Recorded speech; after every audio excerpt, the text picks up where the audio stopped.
Today we're continuing with guest editor Robin Patchen on our series of Where, When, and Why for grammar. And today we're going to look at would have, the contraction, versus had, and why one way is right and the other way is not. Take it away, Robin. I'm not saying it's never right to use would, but I'm hearing this a lot and I'm seeing it occasionally, and it's making me a little bit crazy. So you guys are gonna know, and then it can make you crazy too. I don't want to be alone. So I recently heard people using would have in lieu of had. And this is what it sounds like. It sounds like someone going, "Oh, I wish I would have gone with you. I wish I would have gone with you." Okay, so I don't want to put too fine a point on it, but that's wrong. Don't. That's a pretty good point. Yeah, it's wrong. Tell us why it's wrong. So we're using the would have should be used to express a hypothetical situation, right? So for instance, if I had known you needed potato chips, I would have brought some with me. So I brought some with me. That's a hypothetical situation. It didn't happen. And so I'm saying, golly, if I had known, I would have done this thing. If I had been informed in advance, I would have tried, or whatever. If I had thought getting an A on that test would make a difference in my life, I would have studied. Okay. So that is very different from saying, gosh, I wish I had gone with you. That's not a hypothetical situation anymore. Now you're saying, yeah, this thing happened. I'm wishing that I had been involved. So that's just, it's basically, it's past perfect. It's just that simple. It's a past perfect verb. This thing happened and I'm looking back at this thing and I'm saying, gosh, I wish I had been involved. I wish I had done this. So it's Okay, for all the people who haven't seen an English book, like we said, 20, 30, maybe 40 years ago, explain one more time past perfect. Okay, past perfect. And of course, we use the word had. Had is a helping verb. It helps in all sorts of verbs. In this sense, it's being used as past perfect. So it's saying this is present. This thing happened in the past, but it happened at an event in the past, like at a specific time. And I'm looking back at that time. So it's not like you went, it's like you had gone and now you have. If I had known, or if I could have, I would have gone with you. Or I said had, so I wish I had gone with you. That's hard because the main verb in that sentence is wish. The way I put it was wish. But if I if I wasn't doing that, I would say, I went with you. Or if it's an event that is finished, it's started and it's done, you would say, I had gone. Okay. Whoa, that's a lot of grammar to digest in one day, but that's all right. Now, you can use this incorrectly, whether you use the two words would have, or if you use the contraction would have, because they're really the same thing. But I think it's the would have that we tend to see or hear more often. Like if you said the whole thing out, or if you wrote the whole thing out, perhaps that would be a tip for authors to, okay, write it all the way out, look at it and say, is this really what I meant to say? Or was I just rolling off what I was hearing in my head? Yeah. It's just one of those new things I'm hearing all the time. And so I wanna nip it in the bud before it catches. And doesn't it drive you nuts when you hear it like on the news? Oh my goodness, what in the world? I went to college for this. I went to college when I was young. I would not have graduated if I had used that kind of grammar. Yes, we should tell people that that is what your degree is in, journalism. And so you would definitely know how to present yourself properly when you're in front of a camera. But we are seeing more and more instances, at least I am, on the news today, where people are using these simple grammar. Well, this is a little more complex, but still grammar things incorrectly. And that puts it into our heads, right? You hear it and you start to use it, and pretty soon it slides into your writing, even when you know it's wrong. And I'm going to tattle on myself, people, because I sent Robin a manuscript a few months ago. I had actually typed should have instead of should have. I typed it out in my manuscript, should have. I couldn't believe it. She sent it back to me, and I just you do the face plant in your palms thing because you can't believe you did it, but I did. So that's the danger of having too much in the media, too much when you're hearing it, it slips into your writing when you don't even realize it. Okay, that was a lot to digest. We have one more of these episodes with Robin, and we'll see. And the timer went off. We'll see everybody next week. Until then, we are 2 editors for 5 minutes. Have a great day. There we go. Not way too confusing. We can do another one if you want to. No, that's fine. People ask us these kind of questions, and neither Karen and I are big on grammar, so we're taking advantage of you. We took advantage of Jenny Leo to do some when she was here, and because she's double English and French major, and that woman knows her grammar. That's awesome. Yeah, I love her for my final proofreader because I do have French things. I have literally sent her stuff that said in quotes, Jenny, put the right French word here for me. Send it off to her. And she does. She fixes it. It's great. I don't expect you would know it. I'm not sure. I mean, I took French in high school and college, but that was 100 years ago. I don't remember very much from French. And if you don't use it, it's just gone. Okay. All right, one left. Fewer versus less. Yes. Great. I think I know this one most of the time. But this is another one. Honestly, I have heard incorrect on the news a lot lately. News is it wrong? It's driving me insane. Don't tell anyone, but my husband gets it wrong every time too. So does mine. Oh, okay. You can't say anything, right? Because you just can't.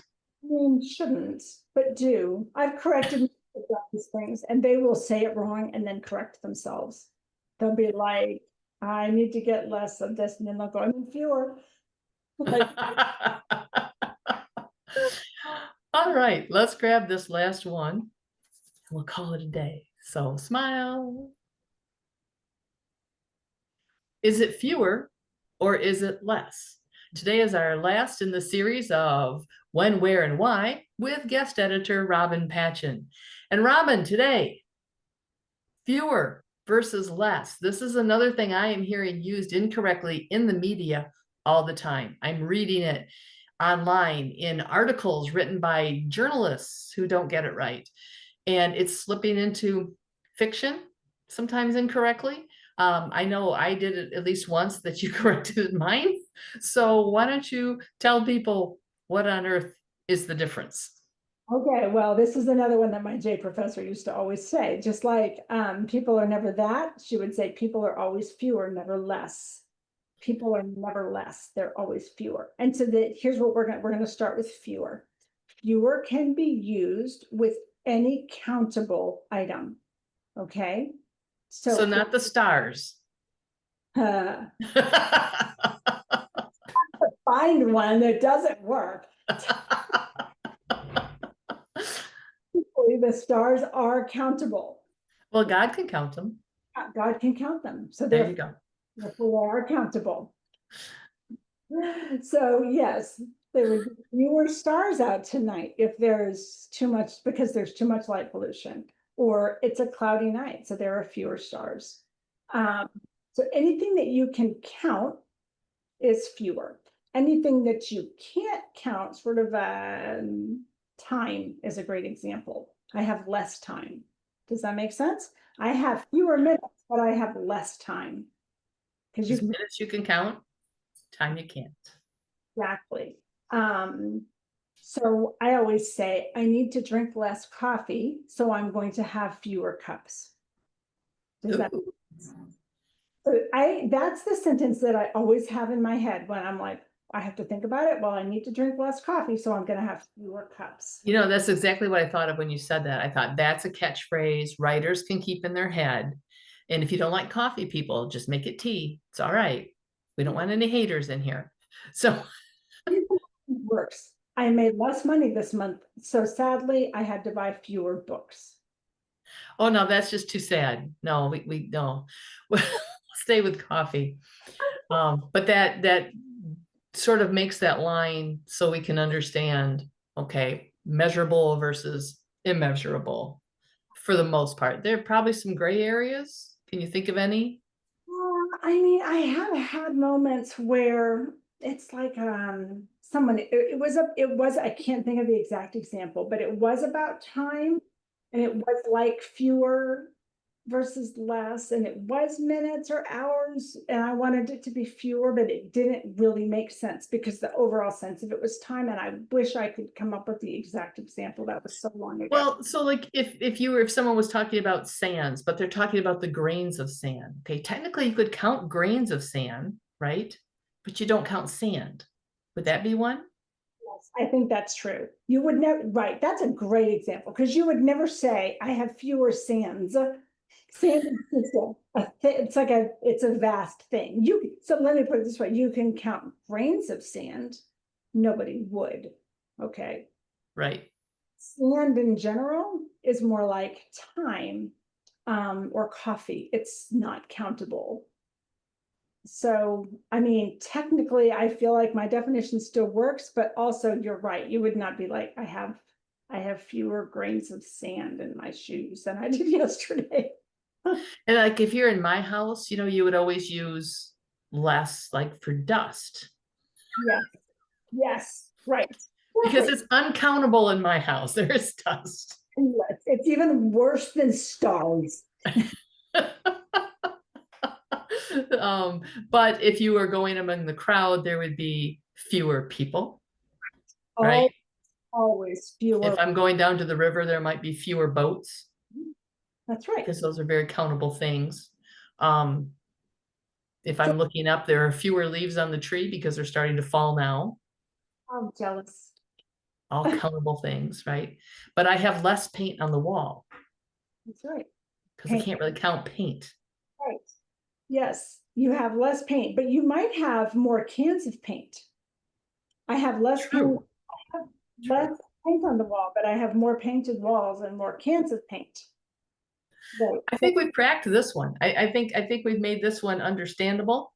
Our 5 minutes is up, but I want to take a minute and especially thank you, Robin, for filling in for Karen Beery, the other usual half of Two Editors for 5 Minutes. Karen should be with us on the next episode. We look forward to her coming back, but we really appreciate you filling in and bringing us some really helpful grammar tips. It's been really fun. Thanks for having me. And I am Pegg Thomas. We will see you next time. There we go. Hey, It was pretty painless. We did it in under an hour. good. Pretty good. I like it. Just depends on how much we talk, how many grapes we eat, what's going on, whether or not the dog barks in the middle of it, my dog or her dog, or the neighbor starts mowing. Yeah, you need like a soundproof room to do this stuff. Who has that kind of time? Yeah, we don't have soundproof rooms, so we just do what we do. And occasionally the dog gets lifted up. Hey, look, the dog that barked. They have those microphones now that cut out all background noise. Have you heard of those? Yes, I don't have one. I bet they're pretty expensive. And now with my new laptop only having 2 USB ports, I can't even plug my external mic in. Yeah, yeah. I have one of those, like, I don't, yeah, I do have it. I use it all the time. It's a, well, Uh-oh. I have my camera to show it to you. That's ironic. Is ironic. Well, anyway, it has multiple ports and I do the same thing because I don't have enough ports. So see if I can get my video back on here. I'll have to look and see if I can get one of the port extenders on the, because I can do it on this side as long as I don't need to use the headset thing. They put all of them so close together, which Yeah. is crazy. And of course, you can't get them with CD drives anymore. And I didn't use it a lot, but there are times, okay, you're gonna laugh at me, but Michael will be watching something downstairs, some sports or whatever on the big TV. And rather than try to figure out the remote for the TV up here, I would just put a CD in in the laptop and watch a movie because I didn't want to figure out. I miss knobs. Okay. Oh, wait a minute. Turn off the recording here. This will wind up in a blooper somewhere. Remember, you got to save that at the end. Okay.